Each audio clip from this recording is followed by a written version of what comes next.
कि जब मैं हद से आगे बढ़ गया था आशिकी में, यानी जिंदगी को ले रहा मजाक ही में, फिर मजाक ही में मिल गया सब खाक ही में, छू कर आया मंजिलें तो तन्हा था मैं वापसी में।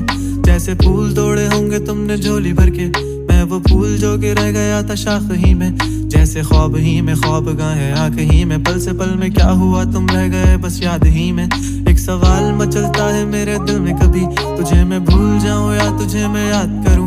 तुझी को सोच के लिखता हूँ जो भी लिखता हूँ, अब लिख रहा हूँ तो फिर क्यों ना एक सवाल करूं। मैं इस सवाल से गम को बदल दूं खुशियों में, पर इन बेजान सी